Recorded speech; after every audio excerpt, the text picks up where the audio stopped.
Samedi 23 janvier 2015, mesdames, messieurs, bonjour et merci de nous rejoindre dans cette émission Magazine des Sports. Et dans l'actualité de ce jour, nous parlerons du congrès statutaire extraordinaire de la Fédération togolaise de football, le congrès qui a permis de voter à l'unanimité les tests qui vont désormais régir la vie de la Fédération togolaise de football. On va dire que c'est un grand pas réussi par le comité de normalisation 2 et le deuxième grand rendez-vous reste la date du 13 février qui permettra d'aller aux élections pour élire un comité qui va diriger la fédération. Dans l'actualité également, nous allons évoquer certains de nos internationaux, notamment Serge Gnabry qui quitte Genoa pour Atalanta Bergame et Amou Komla en fin de contrat depuis le début de la saison a trouvé un club, super club à Oman en Asie. Bienvenue une fois de plus, c'est l'essentiel de cette émission qui sera donc développée tout à l'heure avec nos invités sur ce plateau. À ma gauche, vous le connaissez déjà, Augustin Amigan. Il est journaliste, il est également consultant sportif. Amigan, bonjour. Bonjour Apolline et bonjour téléspectateurs. Vous avez abattu un travail aujourd'hui, on a un congrès statutaire qui est voté. Enfin, je pense que chacun à son niveau a joué sa partition et on est arrivé à une solution qui était attendue par les instances internationales et même le pouvoir togolais. Tous les acteurs, j'allais dire, bon, ben c'est tant mieux. Mais le gros reste à faire. Le gros reste à faire, on va en parler. À ma droite, c'est Prosper Aboku, il est journaliste à la télévision E47. Prosper, bonjour. Bonjour Apolline, bonjour Augustin, à tous les amis télésportifs et surtout le plaisir d'être avec vous pour parler une fois encore du football togolais. Voilà, et ce plaisir, il est partagé. Je le disais tout à l'heure, le congrès statutaire extraordinaire de la Fédération togolaise de football a eu lieu le 20 janvier dernier. Congrès qui a vu l'adoption des tests devant donc régir la vie de la Fédération togolaise de football. Et c'est une adoption qui s'est faite à l'unanimité et ceci ouvre la voie au second grand rendez-vous qui est celui du 13 février comme on l'a annoncé pour le congrès électif. On fait le résumé des travaux de ce congrès dans ce reportage.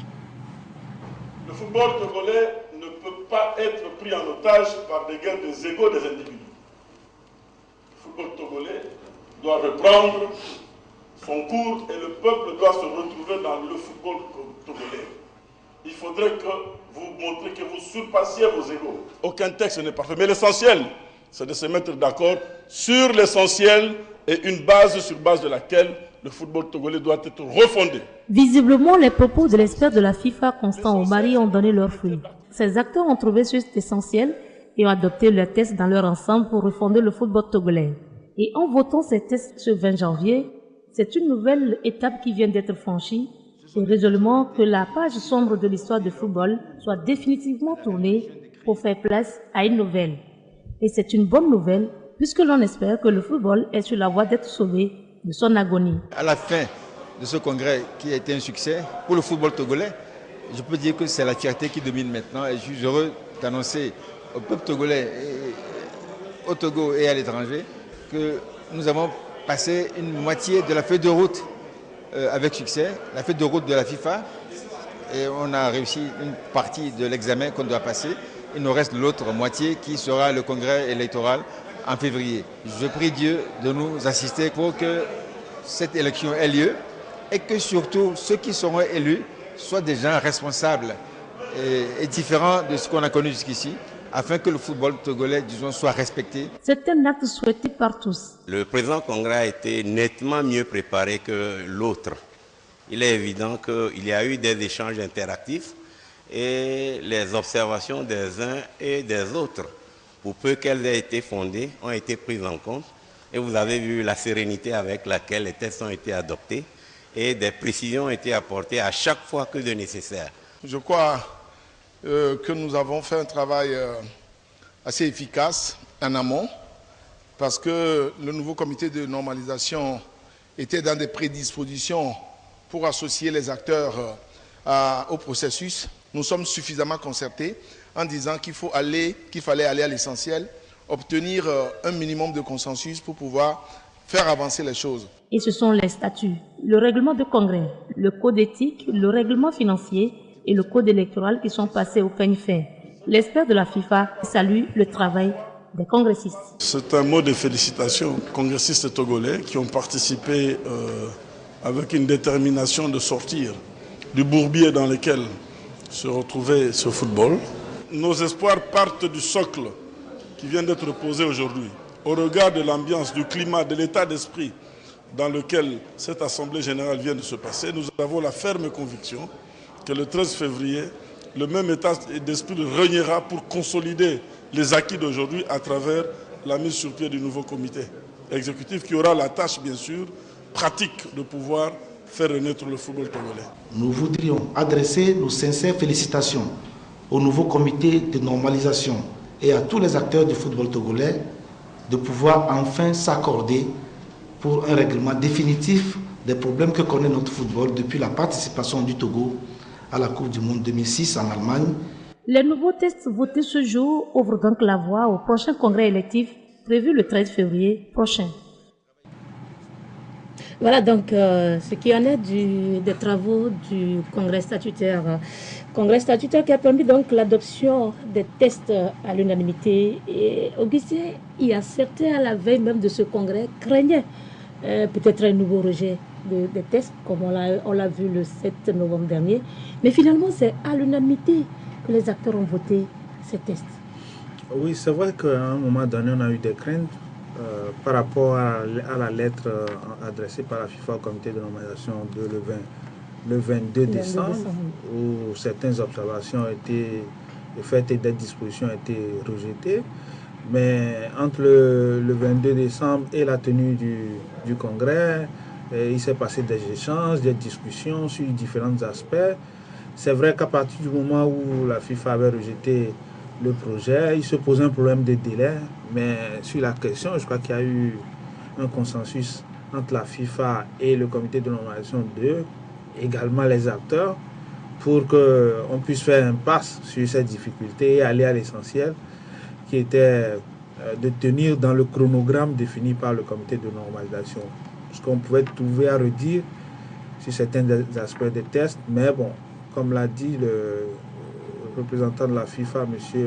Omari, aucun test n'est jamais parfait. Donc, il faut engager une dynamique qui permette d'aller vers une situation où les tests pourront être améliorés à l'avenir.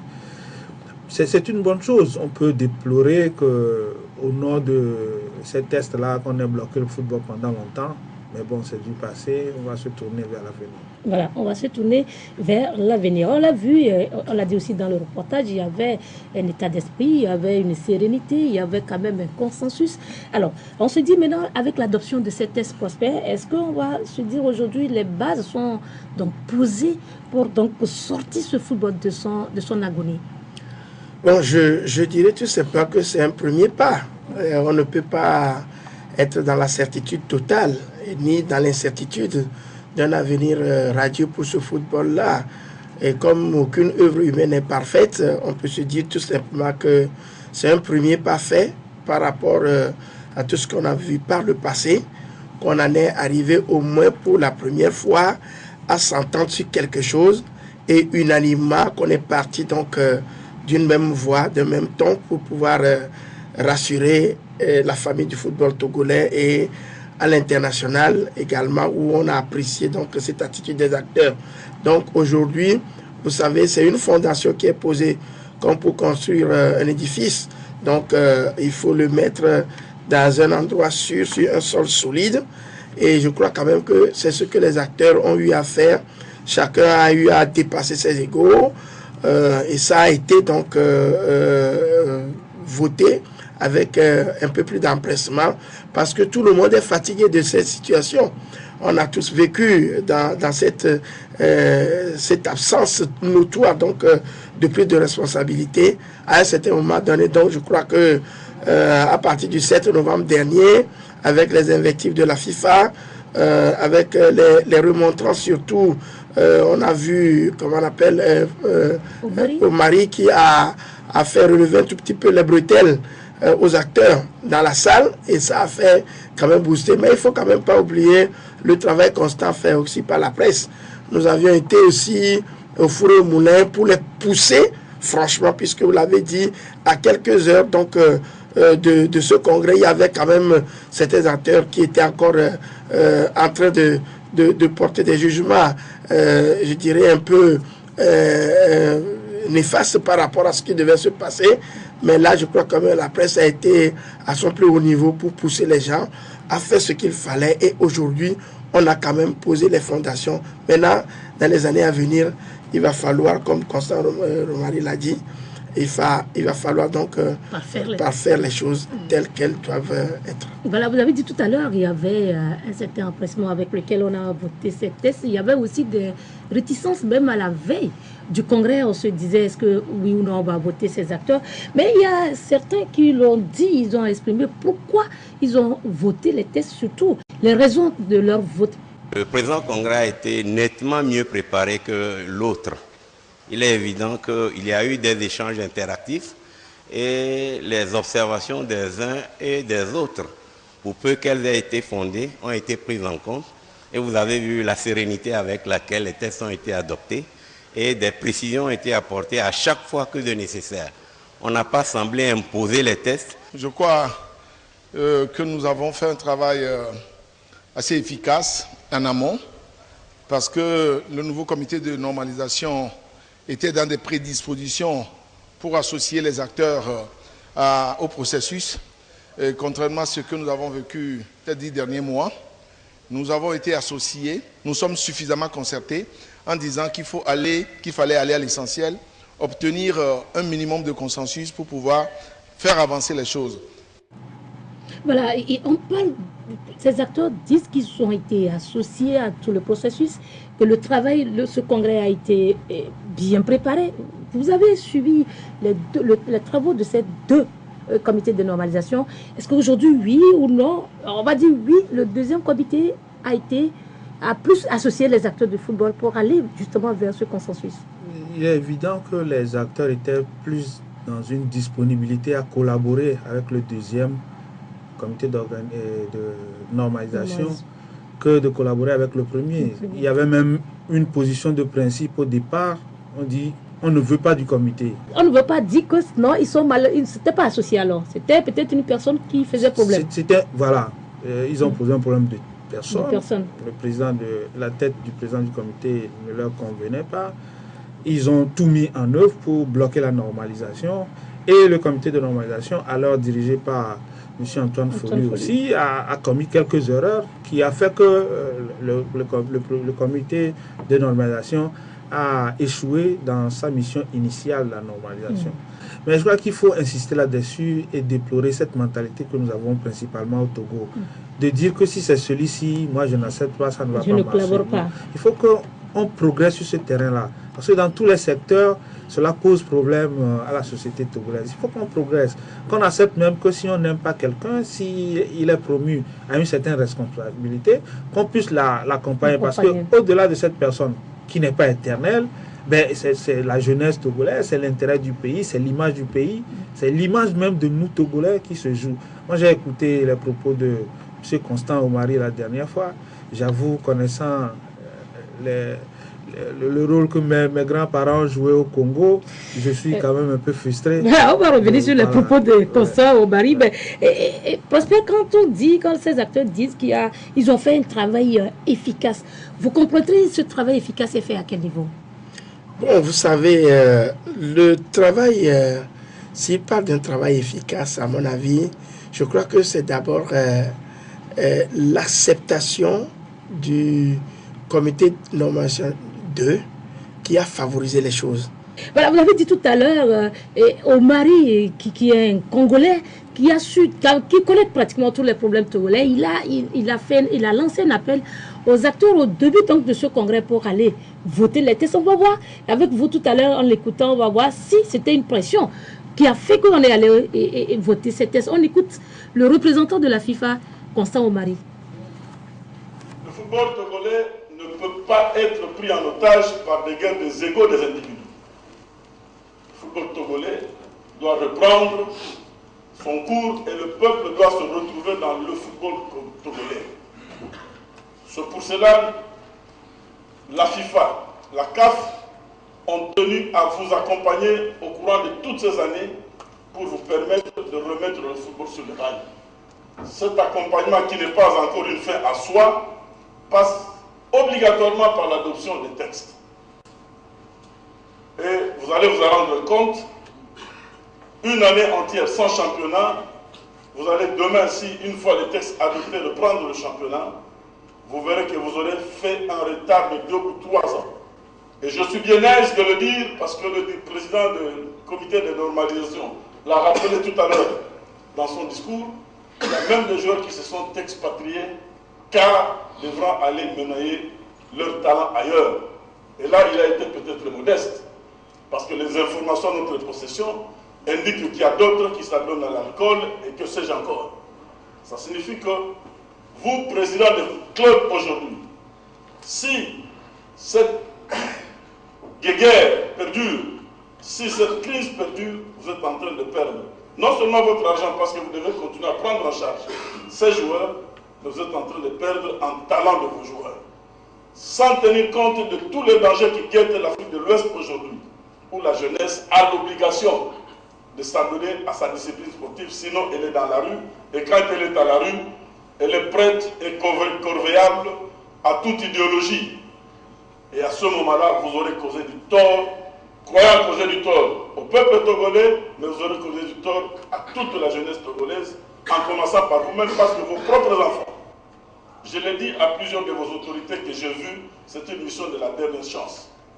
Il faudrait que vous montriez que vous surpassiez vos égaux. Voilà Constant Omari qui dit, il a dit au début, c'est une mission de la dernière chance. On se demande au Busset, est-ce que c'était la pression qu'il a mise sur les acteurs pour voter ces tests? Tout à fait, c'est un discours martial. Il y a également eu d'autres qui sont allés dans ce sens pour conditionner l'électorat, parce que je pense que tout le monde est conscient qu'il y a eu quelques faiblesses, quelques manquements à la procédure, mais qu'on ne revienne pas sur ces trucs et qu'on aille à l'essentiel, qu'on lance le processus qui est perfectible. Donc c'est une façon de conditionner l'Assemblée pour qu'il n'y ait pas trop de critiques ou d'observations qui pourraient remettre en cause l'adoption du test. C'est tout à fait cela. Le profil même de celui que la FIFA a choisi d'envoyer cette fois-ci rentre bien dans ce genre de discours. Constant Omari, c'est un homme de service. Au départ, un homme de service de Issa Yatou, mais qui a été repris après comme un homme de service de Blatter également, et qui sait donc assumer ce genre de mission parfaitement. Voilà, et on l'a dit, il a répété, hein, il a dit qu'il a eu des informations sur les joueurs togolais qui se sont donnés à l'alcool, qui font qui sont laissés pour compte, et donc ça appelle à d'autres conséquences collatérales. Alors, on va dire, il est loin du Togo, mais il a toutes les informations, tous les problèmes du Togo. Oui, vous savez, la RD Congo, c'est le pays africain. Et il y a une similitude entre tout ce qui se passe au Togo et ailleurs. Donc, vous savez, nos réalités sont presque les mêmes. Mais parce qu'il a critiqué le président du comité de normalisation qui dit, il a taxé ses propos de simple, parce que lui dit qu'il a des informations plus dures que ça. Oui, vous savez, Constant Omari, comme Augustin l'a dit, c'est un homme de communication assez, qu'on appelle armé. Et vous savez, vous voyez même la mine qu'il a adoptée. C'est un regard, je dirais parlant, un regard ferme, et avec d'abord par sa taille. Il s'impose par sa taille et finalement par sa voix. Et je crois quand même que ça, c'est aussi un cas d'école.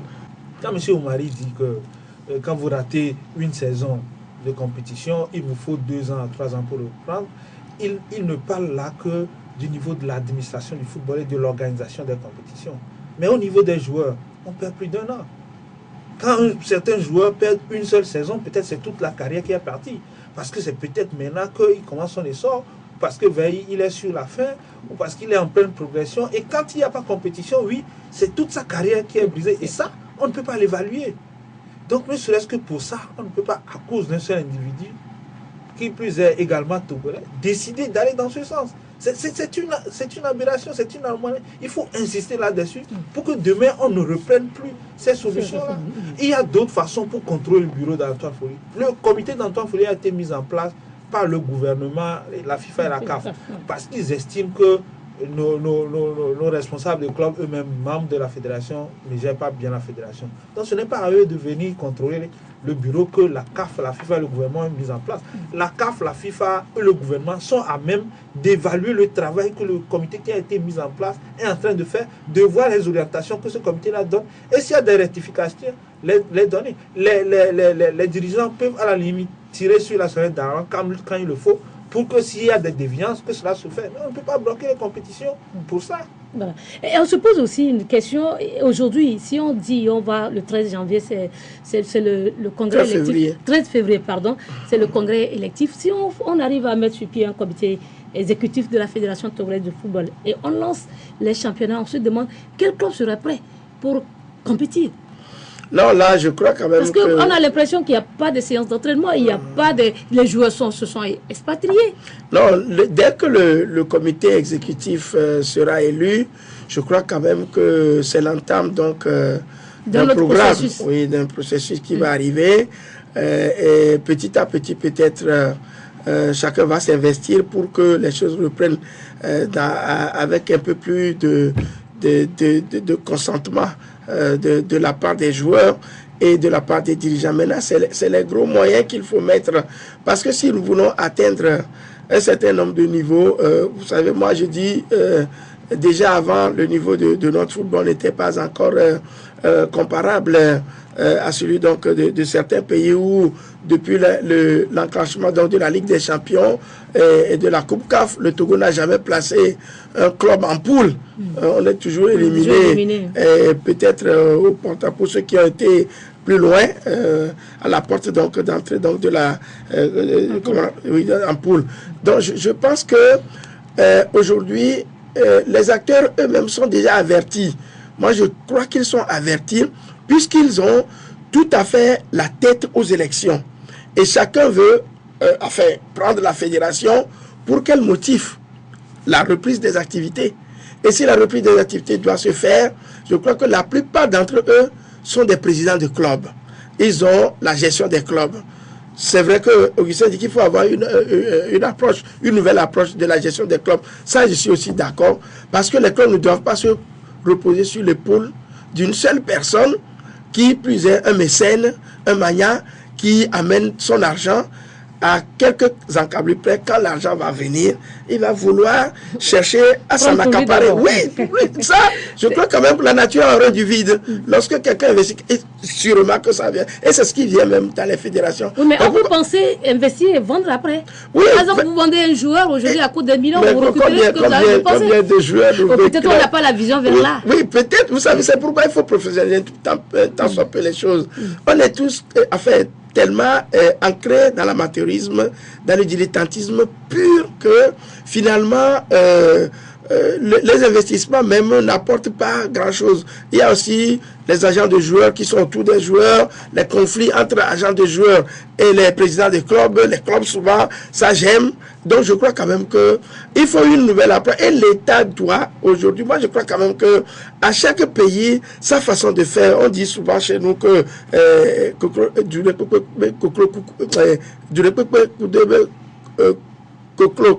c'est-à-dire chaque pays, sa façon d'opérer, si je voulais parler littérairement ça. Son coq. Voilà, d'opérer son coq. Donc, chaque nation peut administrer ses réalités à un concept donné. Si au Togo, on décide aujourd'hui que tous ceux qui prendront les rênes de la fédération seront soumis, par exemple, à une rémunération tacite, ne serait que ça. On va revenir je crois quand même, voilà. Donc, parce que le président du comité de normalisation a réagi par rapport au profil, aux candidats qui vont arriver. Oui. On va revenir sur ça, mais le temps de parler des articles, des différents articles qui ont fait l'objet de modifications avant et l'adoption. Et donc, c'est avec Maître Atomessa Sylvain. L'essentiel, c'est que nous avons un test qui réponde aux tests standards de la FIFA, mais qui tienne également compte d'un certain nombre de réalités de notre pays. Parce que la FIFA a des tests standards, mais ces tests-là doivent s'adapter aux réalités de notre pays. Par exemple, en acceptant les mesures transitoires pour que les tests puissent s'appliquer aux ligues durant 2 ans, c'est également une ouverture que la FIFA a fait parce que dans d'autres pays, la FIFA a exigé que ces tests soient applicables en même temps. Nous avons également réussi à créer un corps électoral assez équilibré pour éviter qu'une grande partie de l'électorat puisse avoir le pouvoir exécutif pendant longtemps. Nous avons également réussi à mettre ensemble l'élite et le football amateur pour faire les moteurs de notre football. Et nous n'avons pas oublié le football de district et des ligues qui devront fournir et alimenter le foot d'élite. Nous avons fait également une ouverture vers la professionnalisation de notre football. À travers ce test-là, je crois qu'un effort a été fait. Nous avons donné une place aux femmes, au football féminin, aux arbitres et aux associations de tous bords, les associations de journalistes, qui sont désormais nommément membres de la fédération et qui peuvent également participer à la vie de notre football. C'est extrêmement important. Voilà, donc les articles ou les ouvertures qu'on a apportées donc, au test de standard de la FIFA, on parle de mesures transitoires. Augustin, je crois que c'était l'essentiel pour ces acteurs. Ouais.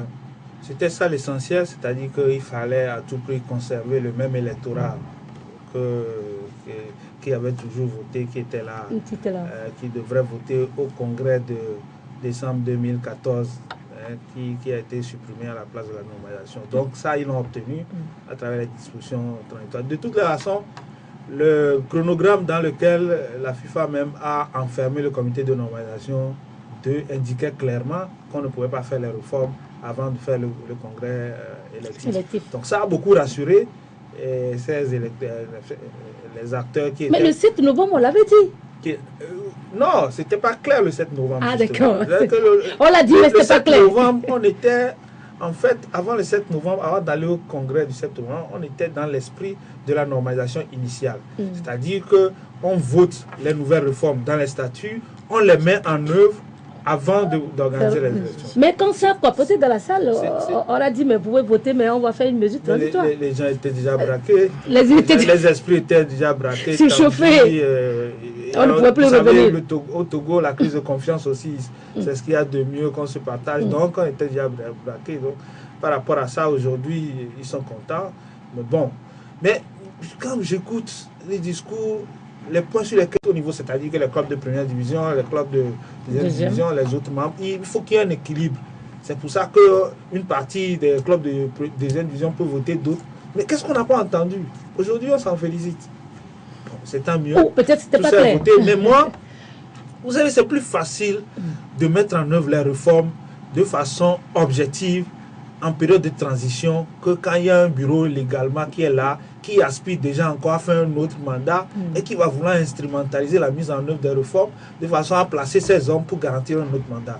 Mais on a manqué de vision. On a manqué, enfin, on est resté dans une courte vision et aujourd'hui, les problèmes sont entiers. Ce qui nécessite aujourd'hui qu'on appelle à la mise en œuvre d'un bureau consensuel, transitoire, qui fasse les réformes et qui peut-être parte après pour qu'on puisse librement voter au niveau de la fédération 4 ans plus tard. Voilà. Et donc, Prosper, vous avez suivi aussi débat sur le corps électoral. On parle des mesures transitoires. On parle aussi de la professionnalisation du football. Alors, on va dire que c'était juste les nouveautés, ces nouveautés qu'on a apportées à ces articles. Oui, vous savez qu'au départ, lorsque le comité de nomination 2 avait envoyé les tests retouchés à la FIFA, il y a eu un rejet. Et ce rejet-là tenait compte donc de certaines de dispositions liées un tout petit peu au pouvoir d'État sur le sport. Et la composition du congrès. Et du congrès, voilà. Donc ça a fait que quand on est revenu, le comité a pris donc son courage à 2 mains pour faire comprendre exactement à ceux qui lui ont imposé un certain nombre d'objectifs liés donc à ce concept que l'État voulait avoir dans le sport, et a permis donc de refaire les choses afin comment on peut faire un nettoyage, voilà, un tout petit peu, qui a permis donc aujourd'hui d'en arriver là. Et je crois que le football professionnel même si c'est un mot, on le dit de manière verbale, ça s'impose aujourd'hui. Il faut que les gens qui sont dans le domaine vivent de leur métier. Or, ce n'est pas le cas. Donc, on peut aller petit à petit. Dans certains pays, c'est le semi-professionnalisme où les gens sont un peu affectés à un autre rôle par rapport à ce qu'ils font, mais qu'ils tirent une partie quand même de leur vie de là. Mais quand vous touchez la couche qui pratique le football au Togo, c'est des joueurs qui, la plupart du temps, sont démunis, qui sont soumis à des salaires de... Je dirais pas de misère parce que je ferai dérisoire. Si vous le voulez, je ne voulais pas invectiver les présidents du club qui font déjà des efforts pour qui de leur propre poche pour pouvoir rémunérer ces joueurs-là. Donc il va falloir, je dirais, voir ratisser large, rehausser un tout petit peu la vision pour que dans les années à venir, on arrive à avoir des joueurs qui vivent de leur métier, des gens qui se consacrent considérablement au sport et qui savent que à la fin de leur carrière, à la fin de leur gestion, ils auront tel. Maintenant, au niveau de l'électorat, je crois que l'idée était très bonne au moment où Antoine l'avait posé. Mais je crois quand même que ce qui n'était pas dans nos habitudes et qui se faisait ailleurs, je crois que Constant Romary a dit que lui, c'est les 4 premiers de son championnat qui ont le droit de vote en RD Congo. Vous voyez à peu près. Je crois que c'est ce qu'on a voulu amener, il voulait intégrer. Mais il avait manqué de communication. Les gens ne voulaient même pas. Il avait manqué de communication. Il y avait ça. Il y a ça. Donc je crois que c'est pareil pour la réduction du nombre des ligues. C'est ce que la France a fait. 14 à 6. L'intérêt, c'est qu'on agrandit la surface géographique des ligues de façon à permettre des compétitions à la base. Et les ligues vont organiser les compétitions à leur sein. Oui, ce que les gens n'avaient pas compris, je crois quand même, c'est de passer de 14 votants à 24 que les gens n'avaient pas du tout compris. Vous voyez, donc il y avait un certain nombre. Est-ce qu'ils ont trop tort? Bon, la question reste maintenant. On est face à une réalité. Qu'est-ce qu'il faut faire? Il faut maintenant une véritable dualité. Aller vers l'essentiel. Faire en sorte que s'il faut que le bureau qui arrivera soit un bureau consensuel, qu'il arrive à mettre en place toutes ces réformes-là, qu'on définisse, parce qu'il faut une gestion saine. À partir de quoi? Des ressources. Et ces ressources-là aussi, il faut les chercher. Il faut supputer ces ressources-là.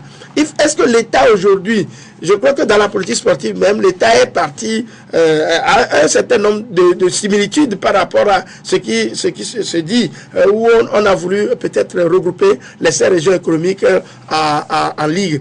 Donc il faut un investissement. Et c'est là où s'impose également, mais je crois quand même que la présence, la force des municipalités, il va falloir que des élections se fassent en ce sens-là pour que les municipalités aient aussi un pouvoir pour pouvoir agir. Sinon, si on demande à l'État de tout financer, je crois quand même que ce serait un peu difficile. Donc moi, je crois qu'on est dans une dynamique qui pourrait amener à une amélioration certaine dans les années à venir, si nous voulons vraiment compétir, arriver à un certain niveau, gagner la CAN, gagner la Ligue des Champions, jouer la Coupe du Monde des clubs, aller encore à une Coupe du Monde de football. Je crois quand même que comment on appelle, le rêve est permis. Maintenant, il faut mettre toute la chance de notre côté. Très bien, on va mettre les chances de notre côté. Ça part aussi par ceux qui vont diriger la Fédération togolaise de football. Et sur le sujet, le président du comité de normalisation a réagi. Il parle bien, il dit il y a des critères qui seront définis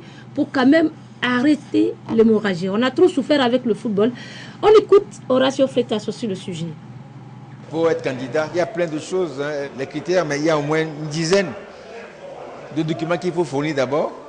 Et puis les critères, mais ce sont les critères moraux. Je crois que, comme je l'ai dit, nous sommes commission électorale en même temps.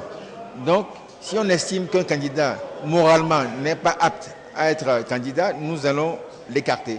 Nous allons l'écarter et nous savons que nous aurons l'onction du peuple togolais. Parce on sait qu'il y a certains candidats qui se préparent, d'après ce qu'on entend. Mais moi, je vous dis, Horacio Freitas, président de ce comité, que je ferai tout avec mes amis du comité pour empêcher certaines candidatures. Parce que ça suffit comme ça. Je l'avais dit, lorsque j'ai fait passation avec l'ancien comité de normalisation, que la récréation était terminée. Eh bien, nous sommes toujours en voie de terminer définitivement cette récréation. On s'est beaucoup amusé, beaucoup trop amusé avec le football togolais. Ça suffit effectivement comme ça. Il faut qu'on arrête. Il faut qu'on se respecte dans ce pays. Il faut que le Togo soit respecté à l'étranger. Il y a eu Canal+ qui a passé des émissions il n'y a pas longtemps sur le football togolais. C'est une honte. Et c'est triste de voir ces choses à la télévision internationale. Donc, je ne voudrais pas que cela continue. On va arrêter l'hémorragie. Voilà, trop, c'est trop, il faut arrêter l'hémorragie. Donc, et ça bouscule. Pour être à la Fédération togolaise de football, ça passe par la formation des listes et les différentes listes circulent déjà. Mais on va donc s'intéresser à arrêter l'hémorragie. Augustin, selon vous, qu'est-ce que l'on doit faire aujourd'hui pour arrêter justement cette hémorragie? Moi, je pense que la voie appropriée aujourd'hui, c'est d'aller vers une liste consensuelle. Parce que malheureusement, le comité de normalisation 2, contrairement à ce que dit son président, n'a pas les moyens pour assainir aujourd'hui. Il ne peut pas interdire aux gens. On vient d'adopter le code d'éthique qui ne peut même pas rentrer en application à l'occasion du congrès du 13 février. Comment il va faire pour empêcher les gens? Et puis, il n'y aura pas de génération spontanée. Ceux qui étaient dans le foot. Mais il parle de strict minimum de conditions, surtout sur la moralité des personnes. Oui, mais sur quelle base il va définir ça? Le code d'éthique vient après. Mais il dit qu'ils sont en même temps une commission électorale. Donc il y a mais les conditions pour être candidat, c'est toujours les anciens tests qui vont être appliqués. Non, on peut peut-être faire une étude de moralité sur les personnes. Non, ce serait ils n'ont pas cette compétence aujourd'hui. C'est pour ça que moi je pense que ce qui a lieu de faire aujourd'hui, c'est de mettre l'État à contribution pour servir de facilitation, pour amener diligemment les responsables à réaliser un large consensus autour d'une liste qui aura pour mission de conduire une transition pour mettre en œuvre les réformes et relancer le football, opérer la refondation qu'il faut. Mais s'il faut se référer aux élections telles qu'elles ont souvent lieu à la FTF, je crains fort qu'on assiste plutôt à une répétition d'un scénario dont les conséquences sont connues d'avance. Voilà. Peut-être, vous avez parlé tout à l'heure d'aller vers un bureau consensuel pour peut-être arrêter l'hémorragie. Mais sur le sujet, on a aussi posé la question à Thomesan, justement. Il a joué un grand rôle dans le G36.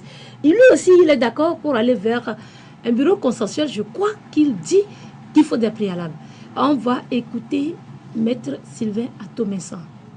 Vous avez certainement appris qu'il y a des listes qui sont en train d'être confectionnées. Ces listes-là ne seront pas confectionnées si on n'a pas un consensus au sein du groupe du G36 pour accompagner certains. Et vous le verrez, à un moment donné, nous prendrons le taureau par les cornes parce que nous voulons que le processus que nous avons amorcé depuis novembre 2014 puisse aboutir à l'élection d'un comité, d'abord consensuel, mais un comité actif, travailleur, qui doit tourner le dos aux dérives, aux comportements du passé qui nous ont exposés à la raillerie de la communauté internationale. Nous devons avoir aujourd'hui des dirigeants qui sont représentatifs et qui savent qu'ils sont venus non pas pour se servir du football, mais pour servir le football. De toute façon, je serai la sentinelle, la dernière sentinelle de cet esprit qui nous a animés, pour que l'esprit que nous avons mis en place, pour que les brebis galeuses, les esprits malveillants qui ont fait la honte de notre football soient désormais écartés pour que le football serve le peuple togolais et que la jeunesse se retrouve dans son football. Voilà donc Thomesan qui s'inscrit aussi dans la logique d'aller vers un bureau consensuel. Mais on se pose la question, Augustin, de savoir si on devait aller vers ce consensuel, quels devaient être les préalables à poser. Mais si vous suivez bien le discours, le consensus, pour lui, ça se réalise entre les membres qui acceptent d'être sur une liste. Et il a semblé dire que ce consensus-là est réalisé au sein du G36, mais nous savons que ce n'est pas tout ce que ce n'est pas le cas. Il faut aller au-delà. Donc à partir de ça, il faut aller au-delà. Nous parlons d'un vrai consensus large qui rompt avec les scénarios qu'on a connus par le passé, où certains acteurs avancent masqués, ils mettent quelqu'un devant, disent derrière lui qu'on sait qu'il ne fait pas le travail, mais on va le mettre et puis nous allons faire le travail. C'est ça qui a toujours été à l'origine des crises. Vous mettez quelqu'un, lui dépense, après vous dites que oui, c'est vous qui connaissez. Et quand lui dit c'est moi le président, on commence par vouloir le déstabiliser et puis on tombe dans une crise. Non, je crois qu'il faut faut à la fois ajouter sur les profils, les compétences et la concertation la plus large possible au sein de la famille pour arriver à une équipe. Parce que là, on est vraiment en retard. C'est aussi le propre du Togo. On avait le temps de faire quelque chose de plus propre.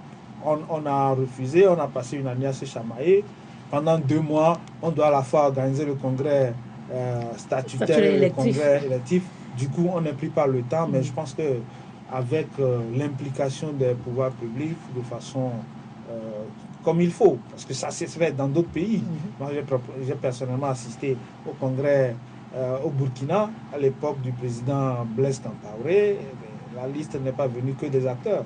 J'ai assisté au congrès en Côte d'Ivoire. Dernièrement, le bureau qui est là aujourd'hui, c'est le Premier ministre Guillaume Soro que le président Alassane Ouattara a chargé de conduire cette affaire.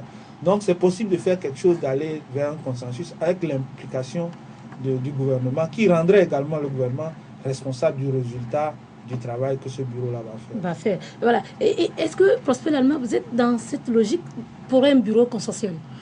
Oui, je crois que le mot n'est pas malvenu. Un bureau consensuel. Et je dis, on en a besoin aujourd'hui pour faire bouger les choses. Et quand je parle souvent de l'administration de l'État par rapport à ce bureau, il faut mettre les moyens d'abord.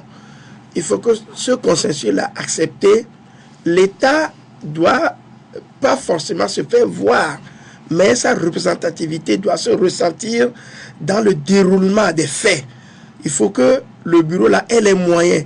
Vous savez, ce qui amène souvent les détournements dont on parle, puisque moi je n'ai jamais eu les preuves à portée de main, on en parle au niveau des différents bureaux de la fédération.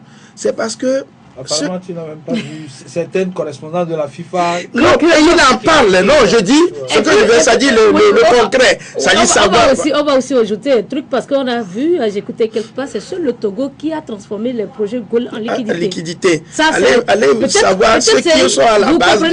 Voilà, il faut aller à la base de tous ces manèges-là. Vous verrez ce qui se passe au niveau de la fédération. Et même la FIFA récemment a bloqué les comptes de la fédération. Donc il y a les... Bon, voilà, ce que je voudrais dire, c'est que si l'État accepte aujourd'hui accompagner de manière tacite, de manière, je dirais, sage, pour que ces fédérations, ces hommes qui seront élus, soient dotés des moyens. Vous voyez, ça amènera la sérénité. Quel moyen parlez-vous? Non, de l'argent, il faut qu'on investisse. C'est l'argent qui est le nerf de la guerre. Aujourd'hui, pour avoir tout, il faut de l'argent. Maintenant, si l'État a un budget, accepte affecter un budget, une ligne directive financière qu'on met à la portée donc des sports, lorsque ces gens-là savent qu'ils ont des comptes à rendre à X, à l'État, il y a la peur du gendarme qui arrive déjà. Vous voyez à peu près. Mais lorsque le truc est laissé, il y a un libertinage qui est là. Quelqu'un sort l'argent de sa poche, il investit. Après, quand ça vient, il a le désir de récupérer. Et c'est ça qui fait qu'il y a cette pagaille-là. Il y a aussi des complicités au plus haut niveau. Il y a certaines autorités qui se mêlent à ces gestions-là parce qu'il y a des dividendes. Allez demander pour les recettes de la Coupe du Monde 2006. Roxane offusqué. Même quand on parle d'injecter les moyens, on parle de dividendes que les gens partagent. Il y a plus de 2 milliards qui sont arrivés à aller nous faire les comptes là où l'argent est resté aujourd'hui. Il faut qu'on nous montre donc, le truc là. Donc il y a un certain nombre de choses. À ce niveau-là, tu as des preuves? Non, pas des preuves. Je ne dis pas que j'ai des preuves. C'est-à-dire que c'est des faits qui sont réels, dont on n'a pas suffisamment de trucs à la main pour pouvoir, je dirais, qu'on appelle invectiver les gens, les accuser formellement. Il y a la présomption d'innocence. On peut en parler, mais on n'a pas suffisamment de trucs pour le prouver. Donc, il y a une forme de gestion qu'il faut imposer. Si l'État arrive à mettre la main sur la gestion de nos fédérations, pas forcément celle de football seul, parce que dans toutes les fédérations, il y a des problèmes. Lorsqu'on arrive à assainir ce côté-là, je crois quand même que dans un futur, ceux qui viendront n'auront plus tellement l'ambition d'aller gagner de l'argent, mais ils auront l'ambition, tout simplement, ils auront la peur du gendarme derrière. Aujourd'hui, on a le code d'éthique qui est là. Bon, il y a le code d'éthique qui est là. Il faut qu'on l'applique. C'est ça, une chose est de l'adopter il faut mettre en application pour pouvoir en user, et c'est ça qui serait important. Donc pour nous aujourd'hui, pour moi aujourd'hui, forcément, lorsqu'on parle donc de consensus, je suis d'accord, mais il ne faut pas qu'on nous impose des listes volcaniques. Ça a été, c'est-à-dire les gens l'ont appelé volcanique parce qu'après les magmas ont bougé, et ça a reflété ce qu'on avait eu par le passé. On impose aux gens d'aller alors que les gens n'avaient pas la conviction. C'est ça. Il faut bien, vous êtes d'accord pour aller vers un consensus? Selon vous, quels doivent être alors les profils qui vont faire ce consensus? Bon, moi, je dis aujourd'hui, si on écarte quelqu'un, d'abord, dans un premier temps, tous les acteurs qui sont là, qui se bousculent au portillon donc, de la fédération, on ne doit écarter personne. Il faut qu'on laisse la chance à tout le monde d'y aller. Maintenant, pour moi, simplement pour moi, si Togolais lambda que je suis, il faut peut-être un renouvellement de mentalité. Puisque les gens qui sont là, qui ont déjà dirigé la fédération, ceux qui étaient là depuis, ils ont un certain nombre d'appréhensions qu'on a sur eux. Même s'ils changent de mentalité, tout de suite, les gens ne vont pas comprendre. C'est-à-dire qu'on a un certain nombre d'appréciations sur eux, que finalement, lorsqu'ils ont de nouvelles idées, les gens ne comprendraient pas tout de suite qu'ils peuvent changer quelque chose. Donc, il faut déjà un peu plus, je ne dirais pas peut-être neuf. Est-ce qu'on en a aujourd'hui? On n'en a pas trop. Mais il faut quand même réfléchir sur un certain nombre de personnalités qui recueille l'assentiment des autres, qui peut arriver avec son calme, redynamiser le football togolais, donner confiance à tout le monde. Parce que c'est la crise de confiance. Il faut que cette confiance-là renaît. Puisqu'on a souvent dit qu'il y a un proverbe, je crois que c'est japonais, qui disait que si la confiance existait, l'eau n'allait jamais que le poisson. L'eau vit dans le poisson vit dans l'eau, mais pour préparer le poisson, on prend l'eau pour le faire. C'est son lieu d'habitation. Donc, la confiance ne peut pas revenir totalement. Mais on peut quand même susurrer quelque chose qui peut ressembler à cette forme de confiance et donner un temps assez responsable à ce comité-là qui viendrait pour mettre en œuvre ces réformes-là qu'on vient d'apporter, qu'on vient de voter. Et ce n'est qu'à cela que dans les années à venir, les générations futures auront vraiment je dirais, matière pour pouvoir orienter le football vers le vrai professionnalisme. Mais je crois quand même, nous, à notre génération, je crois que Augustin et moi, nous n'aurons pas peut-être la chance de voir le vrai professionnalisme dans le football. Mais peut-être nos enfants... Quand on met la volonté, ça peut arriver dans 5 ans, on peut professionnaliser voilà, notre football. Encore que moi, je vivrai au-delà des 120 ans. Oui, mais il faut avoir la force de... Augustin, on va s'intéresser au profil de ceux qui peuvent faire l'affaire de ce bureau consensuel. C'est important, quand on parle de consensus, il faut déjà un rassembleur, quelqu'un qui est un profil qui est capable de travailler en équipe, qui est capable de diriger une équipe, qui a des qualités d'écoute, de travail en groupe.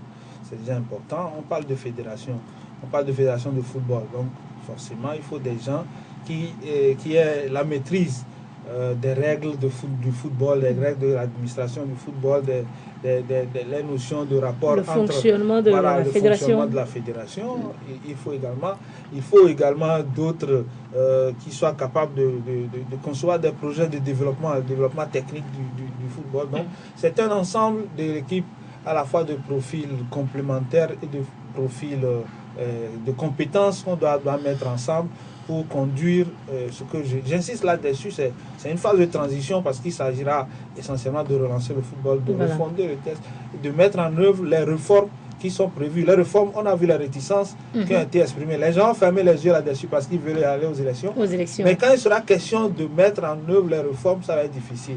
Et ce n'est pas des gens qui auront fait des compromissions avec les membres qui pourront leur appliquer un certain nombre de réformes. Donc il faut anticiper sur tout ça et mettre le profil des gens qui peuvent être rigoureux, qui vont faire un travail objectif et qui n'auront pas avant tout à l'esprit de vouloir tout faire pour qu'ils puissent renouveler leur mandat. Mais des gens qui ont le sens de l'État, qui ont le sens du devoir et qui fassent le travail de relance du football. Voilà, depuis quelques jours, depuis quelques heures déjà, on parle de plusieurs listes. Je crois que à Thomas on a fait cas. Et pour parler où on a germé, on a des listes comme avec Tino Adjeti, Gabriel Amé, Dobo Gerson. On a aussi Jano Adjodo, on a Ouattara. Est-ce que quand vous prenez ces listes qui circulent, on n'a pas l'impression qu'on prend les mêmes, on recommence? Ah oui, vous savez, c'est la même génération qui continue. On ne peut pas changer cet état de fait. Vous savez, c'est les mêmes qui investissent dans le jeu, c'est les mêmes qui sont représentatifs, c'est les mêmes qui pratiquement qu'on voit donc apparemment dans la famille du football togolais. Et vous savez, il y a une considération qui est faite par rapport donc, à ces personnalités.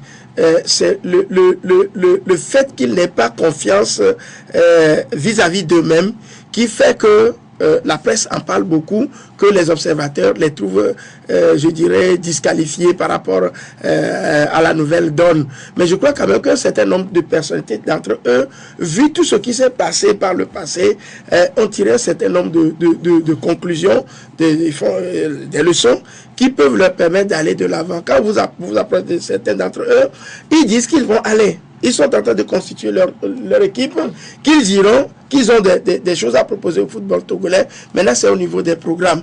Mais comme Augustin l'a dit, moi aussi je suis d'accord que les critères certains critères soient vraiment, je dirais, conçus pour en arriver dans les 2 années à venir. Bon, parce que moi, je voudrais dire que le comité qui viendra, il faut lui donner au moins 2 ans pour reprendre les choses entre les mains.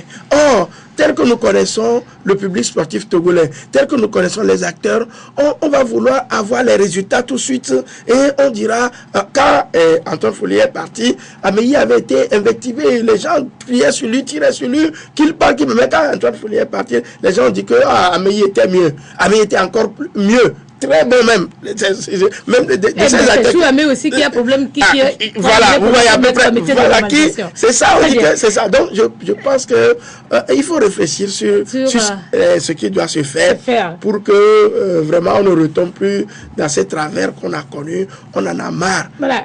On en a marre. Vous l'avez dit. Oui, mais sur le plan des candidatures, il y a aussi, j'allais parler d'une dernière liste qui fait beaucoup parler sur les réseaux sociaux. C'est la liste de colonel Akpovi qui semble faire l'unanimité de certains acteurs. L'unanimité, ce serait ou bien trop vite dit, mais il y a des concertations pour qu'on puisse aboutir à une liste consensuelle autour du colonel Akpovi. Les concertations sont à court. Moi, je prie, en voyant le profil du colonel, je pense qu'il a les prérequis pour assimiler l'administration du football. Il a les qualités d'administrateur, on connaît sa rigueur, je crois qu'il peut faire l'affaire. Si on parvient autour de lui à mettre les compétences qu'il y a sur, de part et d'autre sur des listes pour arriver à une liste consensuelle, comme ça a été fait en Côte d'Ivoire, le Togo n'aura rien inventé, comme ça a été fait aussi à un moment donné au Sénégal, qui a permis aujourd'hui au Sénégal de relancer son football, et comme ça a été fait également au Burkina Faso. On peut citer d'autres pays encore. Si on peut arriver à un consensus large pour mettre en place une liste de gens compatibles qui peuvent travailler ensemble et qui ont des compétences avérées dans le domaine du football, je crois que ce sera déjà un début de solution. Cette équipe-là pourra reprendre le travail de réconciliation, de relance du football, de refondation des textes. Très bien. Et ça veut dire qu'on va définir d'une manière claire le travail qui sera assigné à ce comité consensuel. Je pense qu'il y aura un programme commun minimum. Prosper l'a dit tantôt, tout le monde est convaincu qu'il faut un programme de relance du football. Là-dessus, tout le monde est convaincu. Il faut relancer les championnats, c'est déjà la première des priorités. Il faut reprendre les compétitions de jeunes également, les compétitions des femmes. Il faut organiser les échéances de la fédération. Il faut mettre en œuvre les réformes contenues dans les différentes commissions, dans les statuts. Donc tout ça doit faire l'objet d'un chronogramme bien défini, un programme bien élaboré. Et il n'y a rien à réinventer, c'est-à-dire qu'il y a tellement de boulot à faire pour... Mais maintenant, il faut mettre par priorité. Voilà, il faut prioriser. Et encore qu'il y a plusieurs priorités. Mais je veux dire, en termes de programme, il n'y a rien d'innovant que quelqu'un puisse apporter aujourd'hui par rapport au retard qu'on a eu, qu'on est obligé de combler. C'est peut-être après une transition qu'on pourra parler après de programmes à proprement parler, avec peut-être des spécificités des uns et des autres. Voilà, on va s'arrêter encore un peu sur le colonel Akpovi. C'est vrai qu'on entend son nom, il a dirigé des institutions, mais seulement en matière de football, on ne le sent pas trop, la famille du football ne le connaît pas. Est-ce que ça doit être un acquis? Ça doit être une qualité ou ça peut être un défaut pour lui? Ça peut être un défaut. Moi, personnellement, je ne le connais pas trop. Je ne sais pas s'il est très impliqué dans le football. De toute façon, il y a les conditions pour être candidat. Et le minimum de ces conditions-là, c'est que tu appartiennes à un bureau, que tu aies géré le football, le sport à un certain niveau. Donc, s'il n'a pas ces critères-là, je ne crois pas qu'il va aspirer à être candidat. C'est un juriste de formation. Voilà. Je crois qu'il a lu les tests. Il sait à minima au moins ce qu'il lui faut pour être candidat. Donc, s'il est candidat, ça veut dire qu'a priori, bon, voilà, il a des prérequis pour faire le travail. Mais moi, je continue par dire que ce qui va arriver est avant tout un travail d'équipe. Un travail d'équipe qu'on doit faire en sorte qu'il n'y ait pas trop de frustration au départ. C'est vrai que par rapport au temps qui est trop court, la façon dont ça a démarré, il y a forcément des frustrations. Les gens ont commencé par annoncer des ambitions. Certains seront obligés de renoncer à ces ambitions. Certains iront jusqu'au bout à leurs ambitions, quitte à ce que le Congrès décide, encore quand on sait sur quel base le Congrès décide. Mais il faut faire en sorte qu'il y ait le moins de frustration possible pour que demain, il y ait un travail d'équipe déjà par rapport à l'équipe, mais il y a un travail de rassemblement aussi, d'accompagnement de cette équipe. Voilà. L'essentiel, c'est le travail d'accompagnement. On peut avoir quelqu'un à la tête qui peut-être ne maîtrise pas trop, mais quand il est bien accompagné, on peut quand même faire un bon travail pour avoir un résultat à la fin. Oui, il faut c'est là aussi où il y a le consensus. C'est-à-dire que moi, je pense que il faut tel que nous le définissons préalablement, il faut quelqu'un qui ait vraiment la maîtrise de l'administration. Si tel doit être le point de départ sur lequel nous devons aller, nous devons nous cantonner. Mais je pense que il faudrait aussi que les intentions soient plus exprimées à l'avance. Vous voyez, on en est à un certain moment donné où les candidats se sont déjà voilà, et oui, opérés, puis patati patata, on annonce une candidature militaire. Ce qui fait que aujourd'hui il y a un peu de débandade. Rock est passé par là, c'est militaire. Le général Seyimemen, le général Nyofam, eux tous ont dirigé la Fédération togolaise de football. Est-ce que pour autant il y avait de la sérénité? C'est la question aussi qu'il faut se poser maintenant. Mais on voyait qu'au moins avec eux, il n'y avait pas trop de crises ouvertes comme ça. Mais le général même était passé la dernière fois, il n'a pas pu accompagner l'équipe, il y a eu des problèmes. Donc je crois que moi, le colonel Akpovi, personnellement, je le connais. J'ai été souvent chez lui, on s'est échangé parfois. Je voudrais bien, s'il est dans la peau, vraiment se ressent dans la peau de celui qui peut réunir les gens, mais il va falloir quand même qu'il y ait un certain nombre de paramètres qui entrent en jeu pour que le football aussi ne soit pas militarisé, franchement, parce que moi j'ai peur que les acteurs ne puissent adhérer. Ce n'est pas la personne du colonel Akpovi qui fait problème. Il a les compétences, je sais. Moi, je l'ai connu. Vous savez, il y a eu un problème avec Atou Gilbert dans l'affaire de Okiti où il y avait un problème de maillot, couleur. Atou Gilbert, quand il était ministre. Voilà, au niveau de Okiti, il y avait un problème de maillot où il y avait le bleu, le blanc. Vous comprenez, et puis un certain nombre de couleurs qui est arrivé incompatible que l'autre voulait imposer. C'est là où il s'est vraiment révélé pour le football et les gens l'ont connu. À ce moment, il était préfet de Badou. Voilà. Donc il s'intéresse. Voilà.